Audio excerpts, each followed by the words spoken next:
Once again, the biased BBC have decided to show their true face by reporting on two different elections in two very different ways.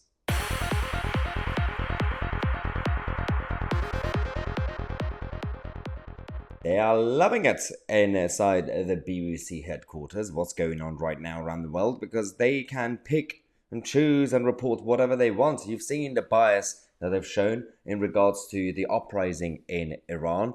On the one hand, they haven't really talked about it properly. And when they started to talk about it, and it's been going on for 77 days, I think, this revolution in Iran, the regime change revolution, they reported on the BBC by saying, well, there are currently some civil protests against mandatory headscarves and hijab.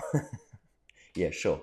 Everybody believes you, BBC. Everybody knows where you stand. But I'm not talking about Iran in this video. I'm talking about what happened in Brazil and in Israel. Now, this is a fascinating comparison. I'm going to put right next to each other, technically.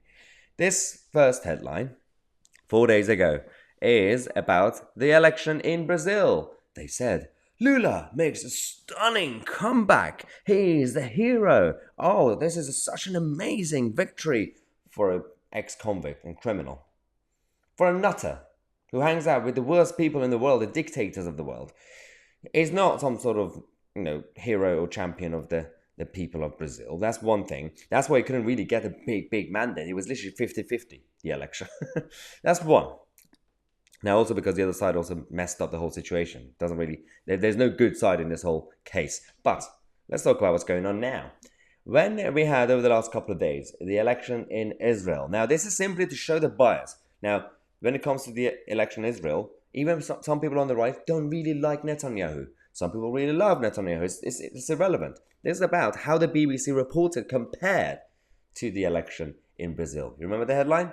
Lula makes a stunning comeback. This is what they said about Netanyahu. Yes, Israel elections. Netanyahu election win. Propels far right. So he only got the election because of the far, hard right, crazy right, extreme support, radicals, militants. That's why the conservative candidate, Netanyahu, is winning. Okay. Really?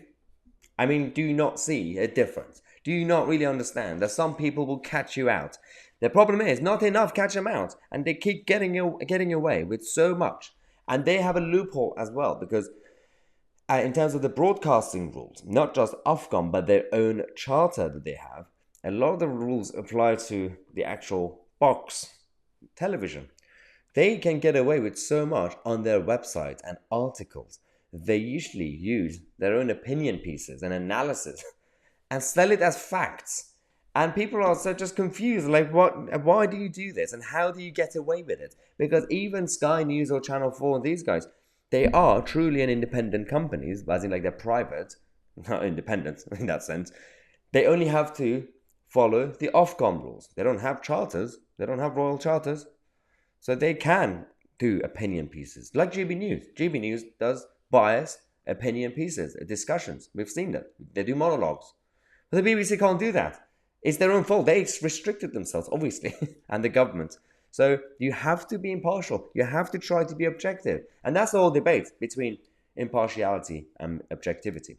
I always prefer to be objective rather than being impartial. Being impartial is almost nonsensical, and it's very hard to do anyway for humans. We always have our own bias, and it always comes out eventually. But being objective is more honest, that you can actually play devil's advocate, you can actually do self-critical thinking while you report on a story. That's what I try to do on this channel. When I'm biased, I'm open about my bias, but I also criticize all sides. And it's best to actually report the honest truth rather than just spin it for your own interest. Now, let me know your thoughts. We're going to take a quick break. I'm going to kind of come back in half an hour, tell you about what's going on in Northern Ireland. What is going on with this election? Subscribe to the channel. I'm Tousi, and we are the media.